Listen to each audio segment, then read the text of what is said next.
we start with the theory of oligopoly, and in reality we'll study very many different types of theories, and maybe for the next 3 or so weeks we'll concentrate on theory of oligopoly. And if you pay attention to the title of the lecture, we're going to study output determination models. So let me briefly explain what is the idea, what is the logic of this separation. Do you see my OneNote slide, or is it still showing as a presentation? You cannot see how I switch to the OneNote. You can't. Let me just redo the sharing. Do you see this now? Different?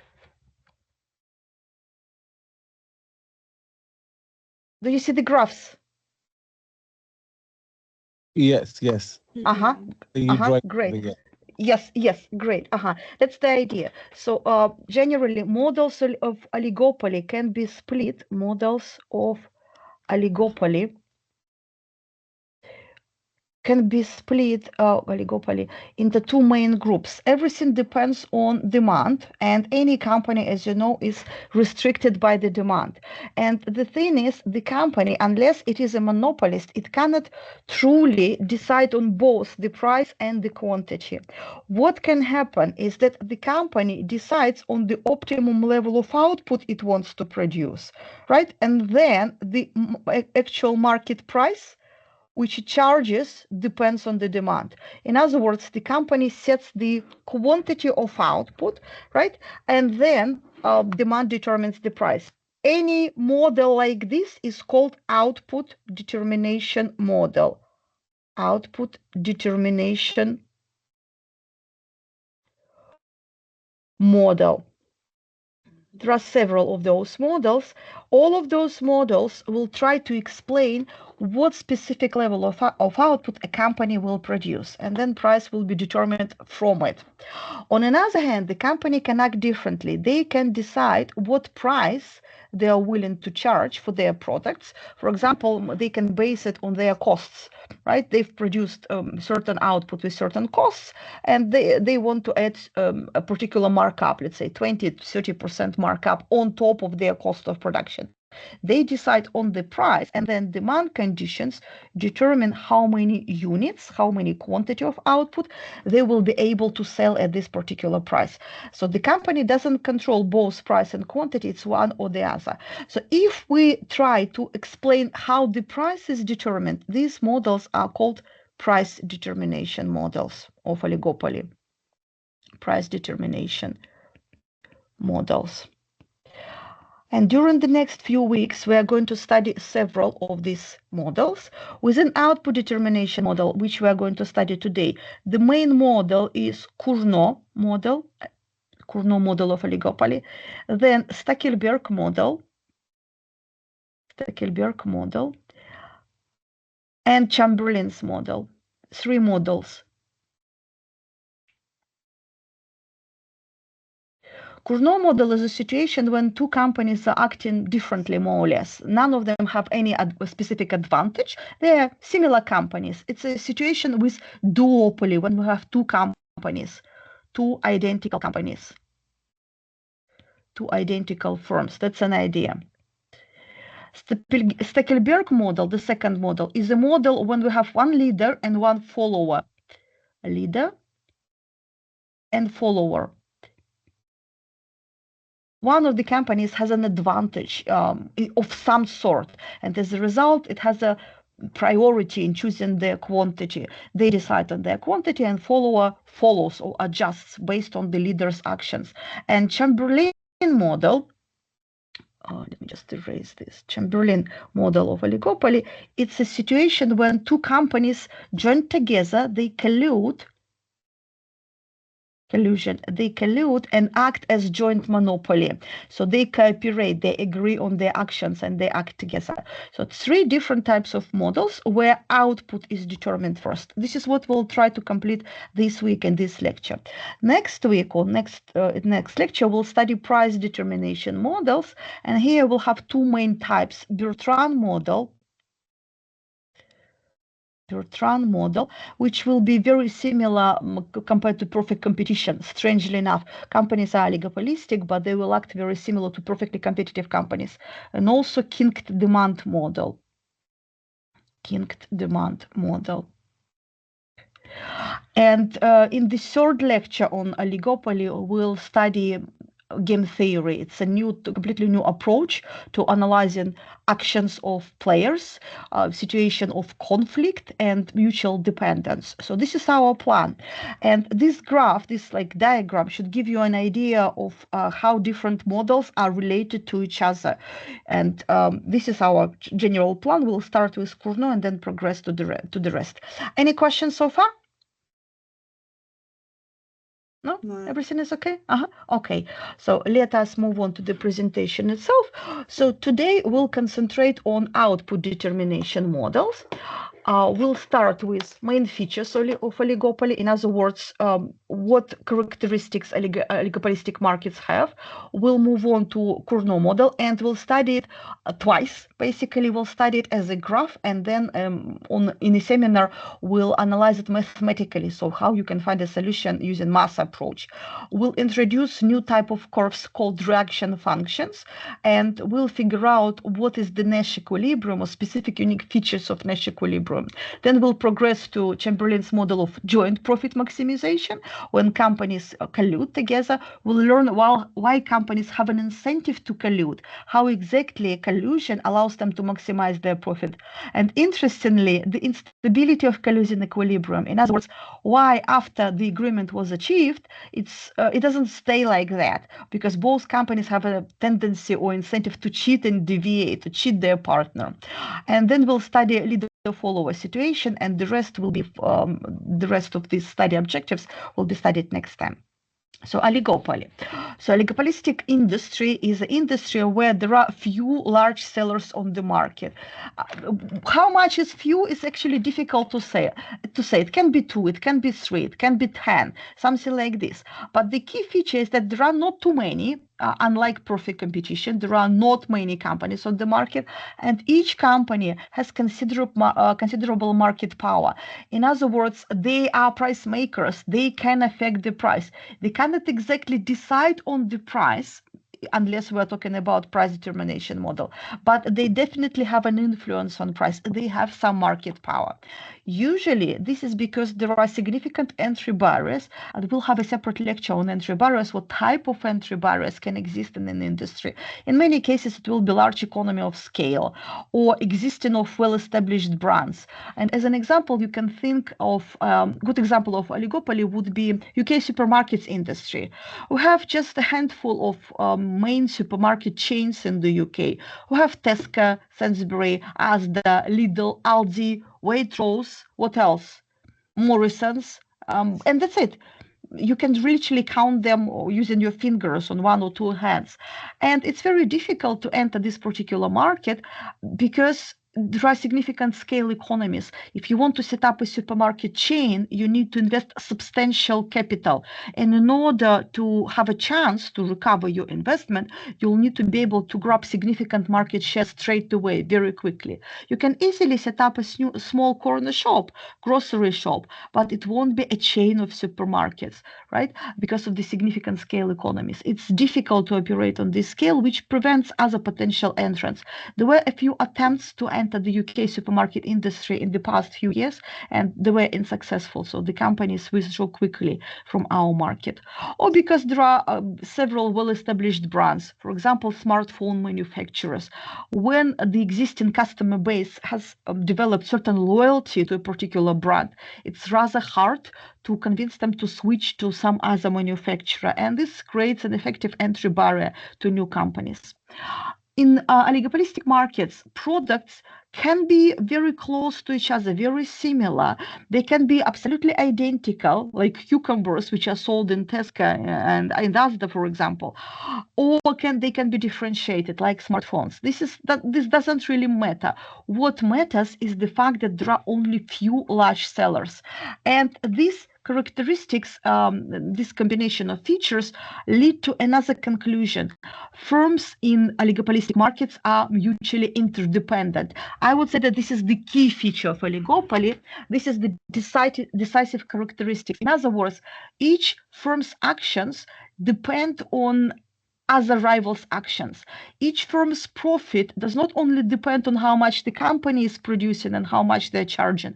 It also depends on the rivals' actions, what rivals are doing, how much they're charging. And we will be able to demonstrate this mathematically, how profit for each individual firm depends on their own output and output of their rivals. Each firm is affected by the actions of rivals. Because of this like scenario, because of this layout, because of this situation in the market, firms which interact with each other for many periods, for many years frequently, they're perfectly aware of this situation. They are recognizing their interdependence, and as a result, they act accordingly. They try to adjust. They know that their rivals will respond to whatever they do. If, for example, they implement a new marketing campaign, or they decide to undercut their prices, they know that their rivals will inevitably respond. And as a result, when making any decision on price, output, new facilities, and so on, they try to make possible, they try to take into account future rivals' responses. They try to forecast how the rivals will react and how this will affect their profitability, and they take it into account when making a decision. In other words, firms behave strategically. As a result of their mutual interdependence, they try to forecast each other's actions, and they try to take it into account. Before they do anything, they try to implement like the forecast, and they bring it into their considerations. Does it make sense? Yeah. Yeah. Okay. So if you've chosen industry, if you've chosen an industry which has features of oligopolistic markets for your industry report, please bear this in mind, that each company usually behaves in this way. They take actions of their rivals into account, and you don't only depend on your own strategy, you also depend on your rivals' actions. Okay, so let's start with our first model of oligopoly, Cournot model, which is over 200, not over 200 years old. And it focuses on duopoly situation. Duopoly is a type of oligopoly when there are just two sellers on the market. We simplify the market to the easiest possible scenario. We don't consider several firms, we consider just two firms. Right? So this is the very classic model, and this is where we start. It's an output determination model. In other words, within this model, we analyze how firms choose their level of production. We'll see that Cournot model predicts that each company produces 1/3 of perfectly competitive output. So if you imagine that this industry acts as a perfect competition, it would produce a certain amount of products, for example, 100 units per year. If this was the case, if the perfectly competitive industry would produce 100 items, Cournot model predicts that each oligopolistic firm will produce 1/3 of this output. In other words, 33 units. And let's see how exactly it happens. And first of all, we'll start with the graphical analysis. And then in the seminar section, in the seminar part of this class, we'll do it mathematically. Cournot model has certain assumptions. First of all, because it's a duopoly, we assume that there are two firms, and we also assume that they produce similar or identical products. There is no branding, there is no product differentiation. They produce absolutely the same output. Firms choose their level of output determination model. We label their output as Q1 and Q2, output of one firm. We use lowercase letters here to distinguish this from the industry output. Individual output by firm 1 is Q1, individual output produced by second firm is Q2, and equilibrium price is then determined by the demand conditions. We also assume that both firms have the same cost structure, the same cost functions. In many cases, we will even assume that costs are zero, just for simplicity. And most importantly, both firms realize that their profit depends on their own actions, their own output, and output determined by their rival, and they make their decisions accordingly. Right. And let's start with a simple graph. So each firm knows that their profit maximizing level of output depends on how much their rival will produce. So let's analyze the situation for firm 1. This firm has a certain demand function. So this is the demand function which oligopolistic firms are facing. This is an industry demand, the combined demand, which represents all customers. So this is the top blue line. And of course, it comes with the associated marginal revenue line. Here, along horizontal axis, we have industry demand shown by capital Q. So if this is the industry demand, and if we believe that the second firm will produce nothing, so just our starting assumption, if we think that our rival second firm will produce nothing at all, so this is the demand curve which we face. So this is the whole industry demand which we can cover, which we can serve. And if this is the case, we will choose our profit maximizing level of output in line with our traditional common MC equals to MR rule. To maximize profit, we select the level of output where marginal revenue crosses marginal cost. If these are our marginal costs, for simplicity, we assume here that it's horizontal. These are the costs which we are facing. This is the marginal revenue which we are facing. We will be able to produce this level of output. So if this is our demand, it will be optimal for us, profit maximizing for us, to produce 50 units of output.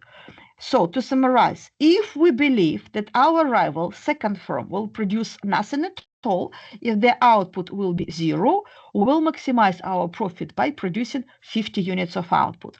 Does it make sense? Yeah? Happy with this? I can't see your faces, so hope that you are still with me. Okay, let's move on. Next, what if we understand that our second company, the rival, also thinks in absolutely the same way? They're symmetrical companies. They're very similar to each other, and their logic is likely to be absolutely similar. They also believe that maybe we should start producing 50 units of output because this is the demand we are facing. We are facing this cost structure, so it makes sense to produce 50 units. But this is only the first step. Both companies act strategically. They try to foresee rival actions. They try to plan the whole strategy a few steps in advance. So if we believe that our rival will produce 50 units of output, so we understand their logic. They're absolutely like us. They also want to produce 50 units. And if you do so, it means that we, our first company, are not facing the actual market demand, because half of it was covered by our rivals. So 50 units out of this demand was produced already. So the demand which we are actually facing, the actual potential number of customers which we can serve, is 50 units less. So what is actually happening is that we take the original market demand and shift it to the left to this new dotted line, which represents the residual market demand, with minus 50 units. So we take the original demand line and shift it to the left, because 50 units have already been produced by our rival. This is what they want to make. There is no reason for us to believe that they won't decide to maximize their output. And if they produce 50 units, we are only facing this residual demand shown by this dotted line, right? We don't have 50 customers which were covered by the previous by our rival. We're only facing the residual consumers which have not purchased their products from our rivals. And if this is the case, if we are actually facing this dotted demand line, then we are facing this dotted marginal revenue line, because they're associated. If you remember our first two lectures, marginal revenue line and demand line are like a fork. They're always connected here at this top on the vertical axis. Since demand curve shifted, marginal revenue line, which we face, has shifted as well. Right? This is the marginal revenue which we face. And if this is the case, then it makes sense for us to maximize our profit, our personal profit, where our marginal revenue line crosses our marginal cost. In other words, firm one will be in equilibrium, maximizing profit at this point where it produces lower 25 units of output. Right? To maximize profit, it needs to produce where their marginal revenue crosses their marginal cost, which implies 25 units. If we believe that second company, this our rival, will produce even greater quantity, not 50, but maybe 75, we face even lower residual demand curve because the original blue dotted blue line, not dotted thick line, this blue line, I'm not sure if you can see my mouse or not. If this line moves to the left by more, by 75 units, we'll only be able to serve this lower, like pale green demand line, D1 75. This is what we are facing. And again, it comes with the associated marginal revenue line. And then it makes sense for first company to produce where this new residual marginal revenue line crosses marginal cost, which is 12.5 units. In other words, this particular graph demonstrates that from one will maximize its profit by producing level of output which heavily depends on how much they think their rival will produce. Does it make sense? Are you okay with this? Yeah. Yep, good. Okay. In other words, we can work out the new curve, which is called reaction function, because each firm will select its level of output, which will maximize its profit depending on its predictions of the rival's output. And this is what reaction curve shows. Sometimes it can be also called best reply or best response curve, reaction curve. It shows how much firm will produce for any given rival's output in order to maximize their profit. And each company will choose their level of output along their own reaction curve because this is the level of output which will maximize its profit. Reaction curves, reaction functions are plotted in a slightly different set of axes. We will plot output produced by one company along horizontal axis and output produced by another company along vertical axis. So it's no longer price and quantity. Instead, we have both quantities produced by both companies. So this is a new layout. I will also use color coding. So try to pay attention to colors. We'll have a purple company shown in one company shown in purple and another company, company B or second company, shown in green. And the associated lines will be color coded, right? From one, we'll produce the level of output along this purple reaction function. So this is the line which shows how much from A or purple firm will need to produce for any possible output produced by green company. For example, if green company produces this huge amount of output, so if we locate it at this point, it covers basically serves the whole market. It acts as a monopoly. So this point would represent a monopolistic level of output for the green company. Then it means that there is nothing for the purple firm to produce, and they will produce zero level of output. If green company will produce some like average amount, small amount, average amount somewhere here, then it would be optimal for the purple firm to produce on their reaction function some amount of output, like medium amount of output. And on the other hand, if green company which produces virtually nothing or zero output at all, it makes sense for the purple company to produce at this point on their horizontal axis, right? So this particular line shows how much purple company will produce for each possible level of output of their green rival to maximize their profit. Okay, and because firms are symmetrical, both companies have symmetrical reaction function. So this new green line will show the reaction function for the green company, for this company plotted along vertical axis. Please pay attention when you will analyze the graph or when you will plot similar graphs for your coursework. Pay attention that this company, which we have along horizontal axis, purple company, will have this steep reaction function. So this is the reaction function, steep reaction function out of 2, steep curve, which belongs to this company plotted along horizontal axis. The company which is plotted, which we plot along vertical axis, their level of output, will have a flat reaction function, so with a slower or lower slope, flatter curve, because if you plot them differently, it will lead to confusing outcomes. Right. We can also label these 2 points, which are important. These points represent monopolistic level of output. These points show that the purple company acts as a monopoly and it produces this level of output serving the whole market. And this would be the point where the green rival wouldn't produce anything at all. So at this point, QM, purple company acts as a monopolist, green company produces nothing.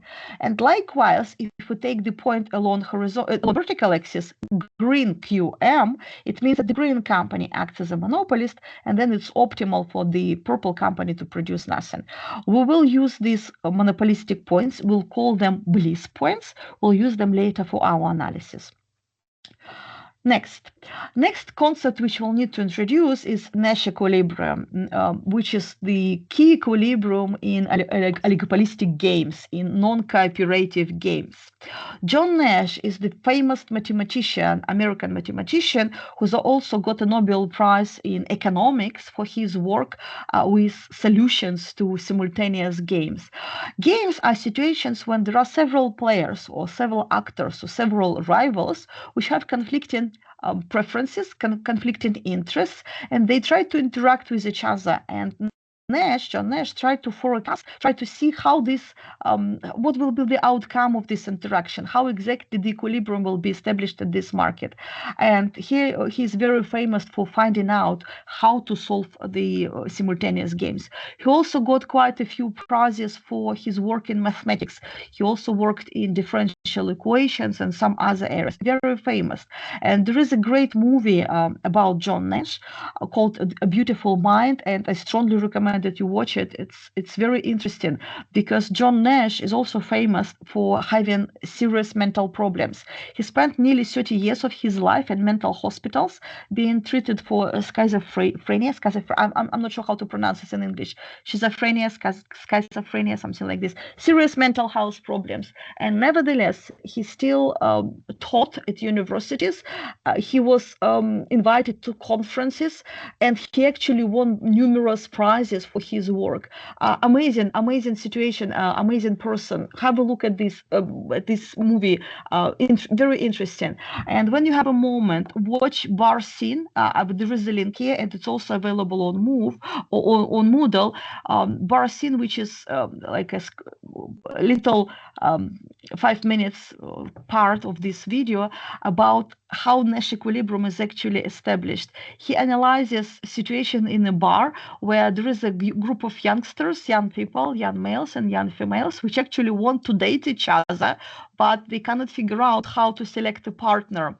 And there is one very desirable girl, a blonde, and all males want to date this particular girl, but they actually compete with each other for her attention. And John Nash predicts that we shouldn't be doing this, we shouldn't be trying to approach her because none of us will win her, will compete with each other. And he proposes the solution, how exactly what they should do as males to approach this group of girls to ensure that everyone gets a partner. Very interesting situation, have a look.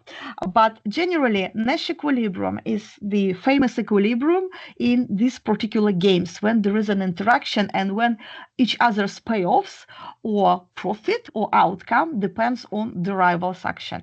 So it's a set of strategies or action in which each firm does its best given the competitor's action, and it has no incentive to leave. In other words, Nash equilibrium, it's a equilibrium where both companies don't have an incentive to deviate. It's a very stable equilibrium. After you've ended up at Nash point, you don't want to leave because you maximize your payoff. You are doing the best you possibly can. And because both firms choose the output along the reaction curve, the Cournot equilibrium will be established at the point where these two reaction curves cross, because by construction, reaction curve shows how much you need to produce to maximize your profit. And this is the case for both companies. So in Cournot equilibrium, at the point where both reaction functions cross, both firms maximize their profit. They're doing the best they can. They maximize their profit given competitors' action. They cannot increase their profit by deviating, by producing more or less, because they're already on their reaction function. Each of the players, each of the firms, they cannot do better in any other points. That is why this equilibrium is stable. In other words, the solution to Cournot model has the features of Nash equilibrium. Firms are doing the best they can, and it's a stable equilibrium. They have no incentive to deviate. Okay? Yeah? Yeah, good. Right. So this equilibrium is stable, unlike many other equilibrium, many other outcomes, which we are going to study shortly. So in Cournot equilibrium, firms have no incentive to leave or change their level of output. Both of them maximize their profit. This is the starting point. We take it further. How exactly it's achieved? How exactly do we know that we will end up at Cournot equilibrium?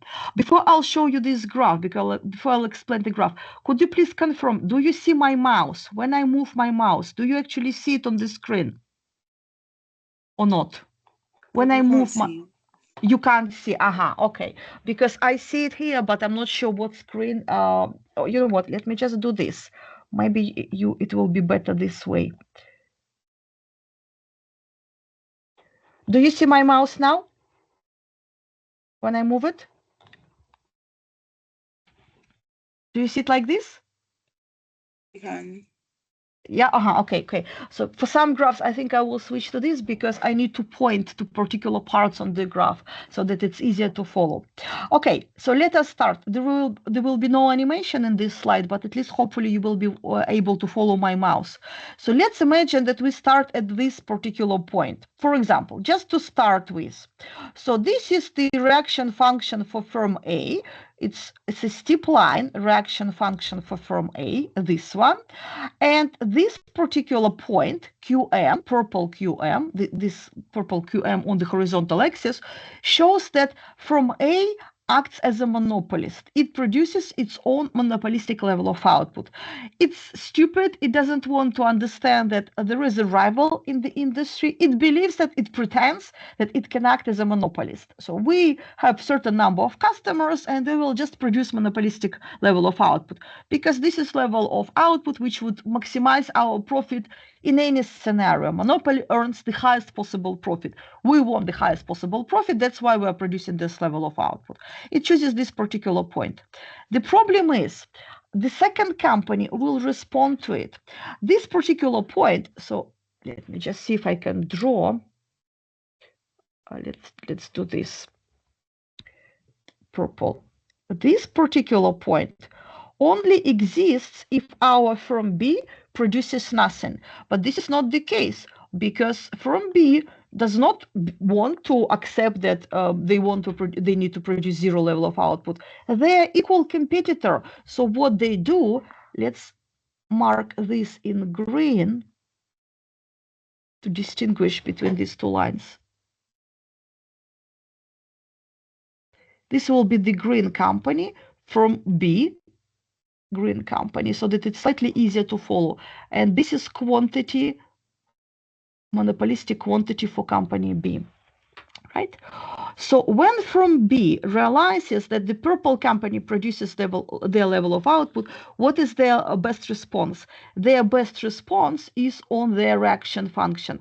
By construction, this green line shows how much green firm needs to produce for any given level of output produced by the purple company. If purple company produces this much, the green company will maximize their profit by producing this amount. Let's call it QX,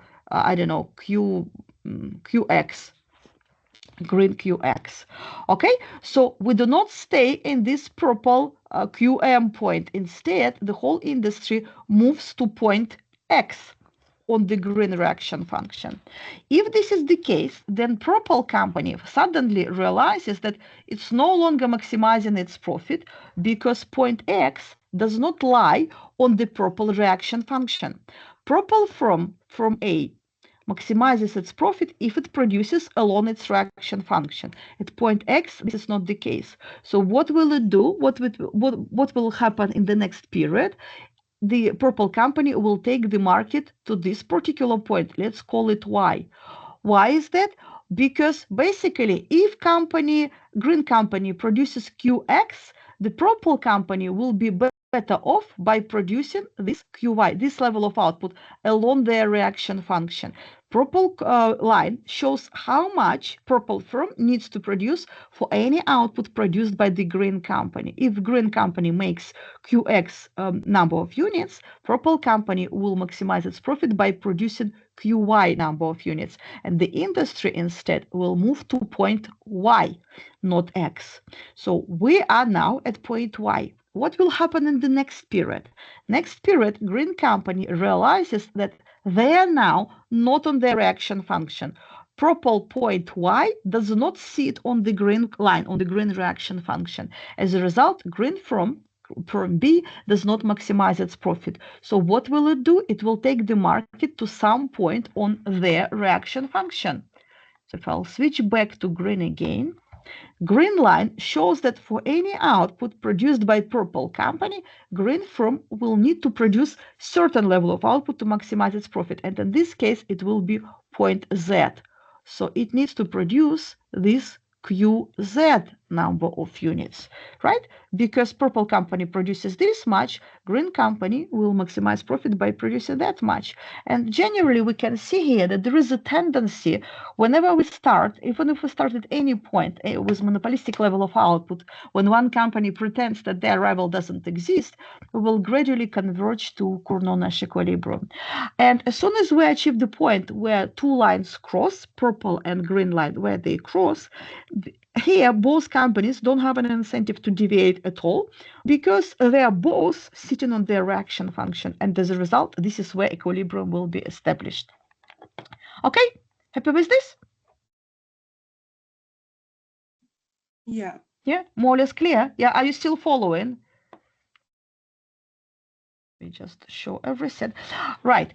If we solve this mathematically rather than graphically, and we will do this later, we will learn that each firm will produce 1/3 of total competitive output in Cournot equilibrium. So if we take this Cournot point where two lines cross, both companies are producing certain level of output, and this output is exactly equal to 1/3 of total competitive output. So this is where both firms will produce 1/3 of competitive output. We'll prove it mathematically a little bit later, but just for now, remember this. Right. Firms have chosen their level of output. They will produce according to where their reaction functions cross. They will produce 1/3 of competitive output, and price, equilibrium price, will be determined as a result of it from the demand curve. So companies have chosen their production level. They're producing slightly less than competitive output, slightly more than monopolistic output, and consumers purchase all of this output, and they are prepared to pay certain price depending on the demand condition. So price in the industry will be determined by the demand, and similarly, the profit will be determined by firms' costs and so on. Companies have chosen their output, and basically this is how Cournot model explains output determination decisions in situation with two equal companies and identical cost structures. We'll solve it mathematically a little bit later. Right. In Cournot model, our next step is to take it a little bit further, because in Cournot model, firms do not cooperate. In fact, they could do much better. They could increase their profit by colluding, by getting together, considering their actions, considering their profit functions, and adjusting their level of output. There is a tendency to collude, and this is exactly what is covered by Chamberlin's model. Chamberlin is a slightly later model, well, like 100 years old only, and Chamberlin analyzes the situation of joint profit maximization when companies collude, act as a joint monopoly, and then share the profit. So they share equally the amount of output that they will be produced, and each get a half of monopolistic profit, and they are doing better in reality. This new profit will be greater compared to what they were earning in Cournot situation. So firms, by acting together, set monopolistic quantity and price, maximize joint profit. They cut down their production, increase their price, and share monopolistic profit between themselves. And in order to illustrate or demonstrate this idea, we are going to introduce new curves, which are called isoprofit curves. Let's have a look at this. Isoprofit shows all combinations of output of both companies which produce the same profit. They look like this. There will be two sets of isoprofit lines for both companies. So if we consider only the purple company, company A, this is their reaction function, a rather steep reaction function. Isoprofit curves look like that. In reality, they're kind of like semicircles which surround the bliss point QM. QM reflects monopolistic level of output. And this is the bliss point because this is the point where profit is maximized. This is the highest possible profit which purple company can achieve. And these curves are kind of semicircles or circles which radiate from the bliss point. The further away you are from the bliss point, the lower is your profit. So the company has an incentive to move as close to the bliss point as possible. So these curves are labeled as pi, and pi 3 is better than pi 3 is better than pi 2, and pi 2 is better than pi 1. In other words, the further away the isoprofit curve is from the bliss point, the lower the profit. You want to be as close to your bliss point as possible. And this is the case for both companies. Right? They represent higher and higher level of output as they move closer to the bliss point. So this particular point is the maximum. And both companies have absolutely the same situation because firm B has a very similar structure of your isoprofit curves. So firm B has a reaction function which is steep. Their bliss point is here along vertical axis. Right? So at this particular point, green company acts as a monopolist. This would be the point where it achieves monopolistic profit, bliss point. And the green line represents that kind of semicircle line which radiates from this point. And the further away you are from the bliss point, the lower is your profit. So we face, it's kind of, if you remember microeconomics, in different curves, in different curve map, when you have numerous curves which represent the same idea, right? Isoprofit levels show levels of profit for different combinations of quantity 1 and quantity 2. Both companies have their own isoprofit curves. And what happens now? We try to combine them together on the same graph. So if we plot two sets of isoprofit curves for both companies, they will look something like that. So these more vertical lines represent isoprofit curves for the green company. Let me, I think, switch back again so that I will be able to make some notes like this. So these are, imagine that these are green lines.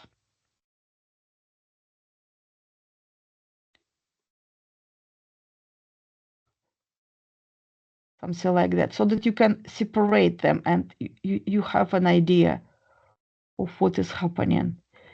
So this combination of lines, which I've tried to show in green, represents isoprofit curves for the green company, for company B, green company. They have some bliss point somewhere here. So this is the bliss point for green company, monopolistic profit earned by green company. And similarly, for the purple company, their bliss point is somewhere here. For company A, for purple company, this is their bliss point, point of maximum profit, somewhere here. And if you observe how profit changes, for example, look at the purple isoprofit lines, you see that if you are closer to the purple bliss point, your profit is greater. 20, then if you move further away, it drops to 18, then 16, then 15, and so on. The further away you are from the purple bliss point, the lower is the profit. And similarly for the green company, the closer you are to the green bliss point, the higher is the profit. 20, then 18, then 16, 15, 16, and so on. In other words, isoprofit curve shows that when companies produce these combinations of output, quantity 1 and quantity 2, green quantity and purple quantity, purple company will earn 15 pounds of profit for this combination. If companies are located somewhere on this curve, each point on this lower curve implies that our company A or purple company earns 20 pounds of profit, and so on. Happy with this? Yeah? Yeah. Yeah, okay. And now let's have a look. So this is the layout of this, and now let's compare these 2 points. So if we look at Cournot-Nash point, so for example, let's imagine that we've ended up at this particular Cournot-Nash equilibrium, where both companies are producing 48 units of output. Just to start with, for example, this is where we are starting, and in Cournot-Nash, both companies are earning 16 pounds of profit. So this is the level of profit which profit A, which purple company is earning in Cournot equilibrium, and green company, on another hand, is earning this level of profit. This is the profit for the green company in Cournot-Nash point. And this graph shows that we are not doing our best. Companies can increase their profit if they move to a point like J, to this point J, joint profit maximization point. If they can agree, get together, cooperate, and decide that instead of producing at Cournot-Nash, we are moving to a joint profit maximization point, we will do better. Why is that? Because if you look at isoprofit curves at point J, company A is now earning 18 pounds profit, which is greater profit. It benefits greater profit for company A at point J. Same is true for green company, for company B. Instead of 16 pounds, it now earns 18 pounds. So profit B is now greater as well. Greater profit. In other words, if both companies can only agree that we need to cut down our production, instead of producing 48 units each, we should reduce our output to 36 units each, we will both be better off. We will both earn 18 pounds rather than 16 pounds profit. Both companies would be better. And together they would be earning 36 pounds, right? And there are different points where together they could earn 36 pounds. So if I will just write it here separately. So in Cournot, joint profit A and profit B together is 16 plus 16 is 32 pounds. They're earning together industry profit.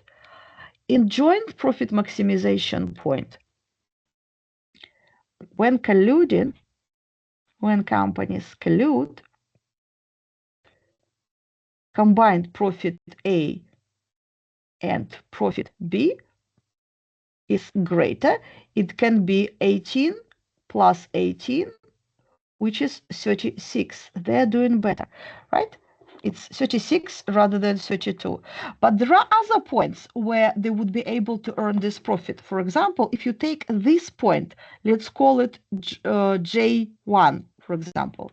At point J1, green company is making 16 pounds like before, but purple company is making 20 pounds. So our combined industry profit is still 36. So strictly speaking, it doesn't really matter which point we take, joint point J or JA, the industry will be producing the same amount of profit.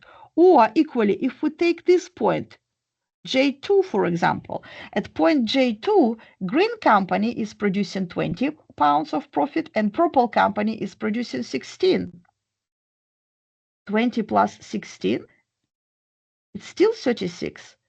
As long as we agree to share this profit equally, we are fine. It doesn't really matter who produces who produces what amount. As long as both companies somehow agree to be located on one of those points, J, JA, or J2, they will produce maximum joint profit, and they will share this profit according to the agreement.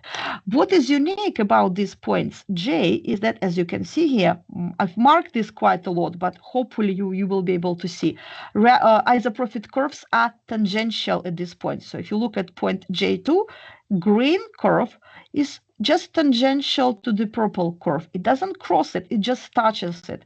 The same is the case for point J. Green isoprofit curve just touches the purple curve. Same here. So all points where isoprofit curves are just tangential to each other will maximize joint profit. And on another hand, for comparison, at Cournot and Chamberlin, these curves do not touch each other, they cross each other. So whenever isoprofit curves cross, it implies that the joint profit for the industry is not maximized. Companies can do better by colluding and moving to a point J. And this idea can be expressed or summarized by looking at the slightly cleaner graph, which represents the joint profit maximization solution. So if we start with this combination of reaction functions, these curves, steep curves, these large curves, reaction function for both companies. There is a set of isoprofit curves for both companies. Profit for company A, shown by these semicircles, and profit for company B, shown by these circles.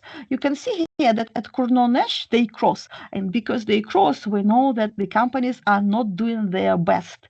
Yes, they don't have an incentive to move from this point. They are doing their best given the rivals' action when they do not collude. So this is Cournot is not collusive equilibrium. They have not agreed to act together, and they could do better by moving to a point like J, which represent lower isoprofit curves for both companies. So if you look at the curve which passes through point J for purple company, you see it, this one. So if you look at, 1 second, I'll try to do, if you look at this, no, it doesn't draw. Can I still do it? No, it stopped working. Okay, never mind. My pen stopped working. So this particular, I'll try to draw. No, with the mouse, it's not good. No, never mind.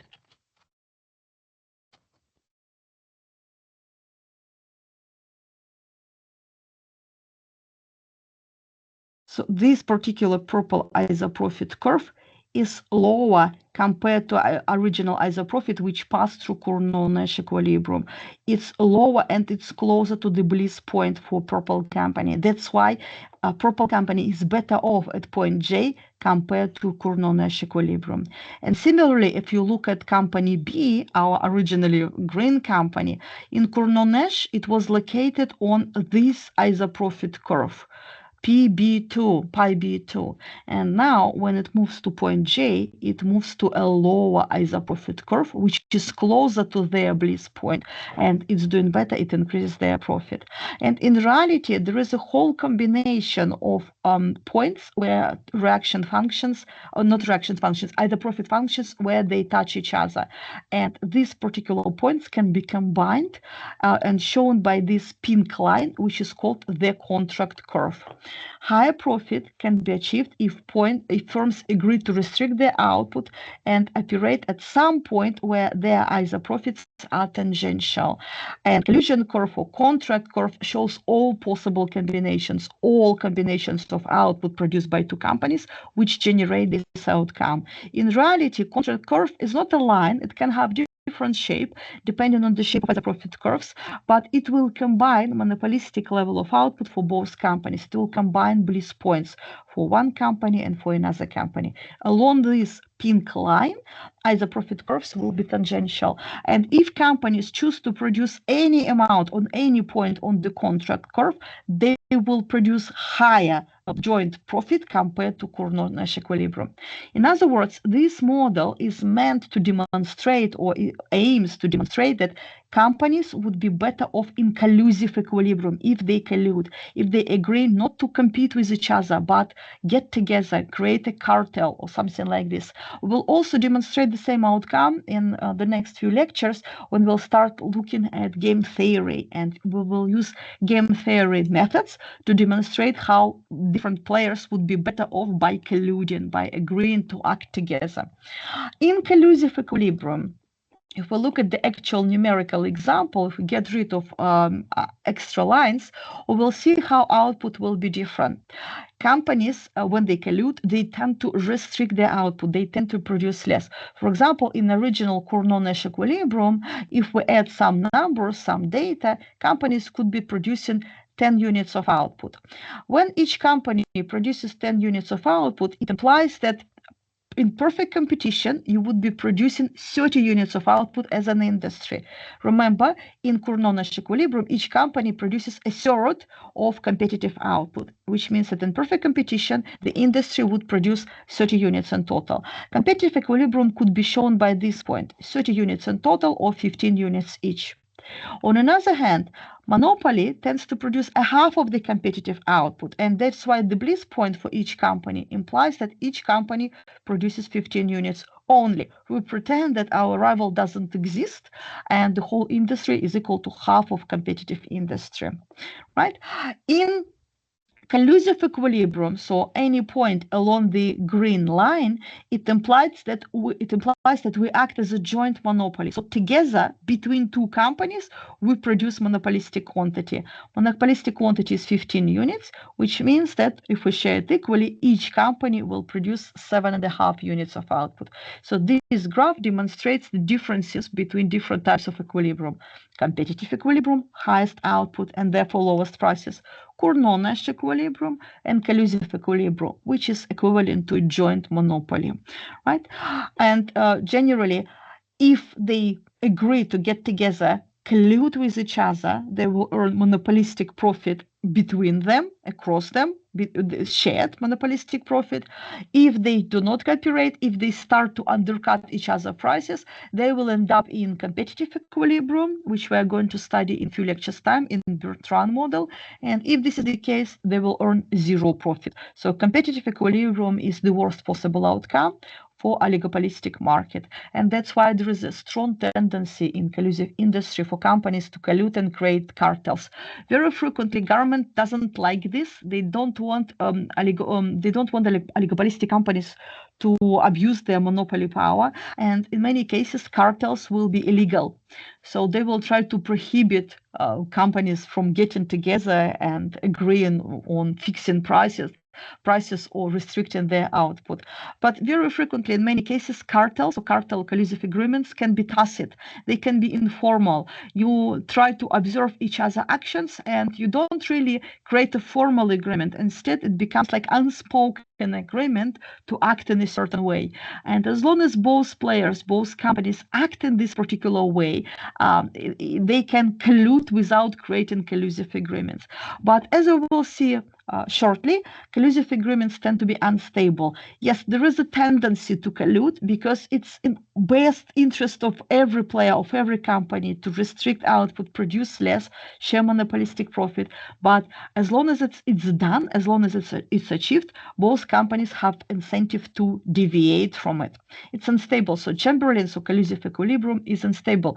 It's liable to break down because each firm has an incentive to cheat by increasing output and moving towards their own reaction function, because this will allow them to increase their profit. Point J on the reaction function, collusive equilibrium or Chamberlin's equilibrium, implies that each company is not located on their reaction function. Their reaction functions are shown by these solid lines, right? And point J does not lie on any of these reaction functions, which means that each company would be better off by moving back towards their reaction function. For example, the purple company, I'll still try to demonstrate this, would be better off by moving away from point J to a point here. Let's call it point A. and increasing output. Instead of producing as much as they agreed to produce, it would be better off by increasing output, not sticking to its quota, but producing more, because it would take it to its own reaction function and it would take it to some lower isoprofit curve. So at point J, they are on this isoprofit curve. But if they jump from point J to point A, right, they will move to a beta isoprofit curve, which is closer to their bliss point. They will maximize their individual profit. And that's why they have an incentive to cheat. As soon as they've agreed to to make this collusive agreement, as soon as they've agreed to produce these lower levels of output, both companies have an incentive to deviate. Green company also has an incentive to do the same. Instead of producing their agreed level of output, they have an incentive to move to their reaction function. This is their green reaction function for green company. Try to make it slightly greener. And it has an incentive to increase its output and produce slightly more because it would allow it to go back to their reaction function, to point B on the reaction function, because there is a beta isoprofit curve which passes through point B. If you compare green isoprofit line for green company at point B, this one, I'm trying to draw with a mouse, that's why it's difficult. And this one which passes through point J, you can see that the green one is better to their bliss point. It's closer to bliss point. It's a better profit. That's why green company has an incentive to increase output as well. In other words, each company has an incentive to cheat, to increase output, not stick to their original agreed quota. This is the case for both purple company and green company. And as a result, they quickly move away from collusive equilibrium. And what will happen eventually, they will again end up at Cournot-Nash. Cournot-Nash is stable. They don't have an incentive to deviate. And this is what you frequently observe in the industry, all producing countries, OPEC. I'm sure you've heard of this cartel, OPEC, Organization of Petrol Exporting Countries. It's a cross-country cartel. It combines a dozen of countries which are major oil manufacturers in the world. And they tend, because it's cross-country, it's not within a certain nation, there is no national government above it. And that's why they're not, strictly speaking, controlled. No matter that other cartels within the country are illegal, there might be some cross-country international cartels which get together and agree to fix prices or maximize their profit by fixing prices of oil. And they usually do this in line with this very Cournot model. What is frequently happening in OPEC? All manufacturing industry, they agree to set a quota for each country. They agree that jointly together they will be better off by producing certain level of oil, certain amount of oil per year, in line with their reaction function, in line with their contract curve. So if they've decided to maximize joint profit by sticking to this particular line, it implies that they need to produce certain quantity together. And regularly, every quarter, every year, these countries will get together and decide how much each country is allowed to produce. They will set a quota for each individual country. For example, America is allowed to produce this much. Saudi Arabia is allowed to produce so many barrels. Russia, so many barrels. Nigeria, so many barrels, and so on. And as a result, they're given their quota, which they're supposed to stick to. But in reality, this never happens, and many countries cheat, and they produce more than their allowed quota, which is exactly what this particular model demonstrates and predicts. Only Cournot-Nash equilibrium in oligopolistic markets is stable, while collusive equilibrium is unstable. Let me just stop the recording for now, and I think I'll answer your questions, and we'll have a break, and after the break, we'll continue with Stekelberg's model. Do you have any questions?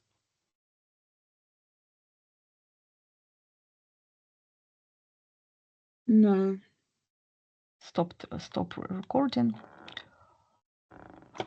Was it difficult?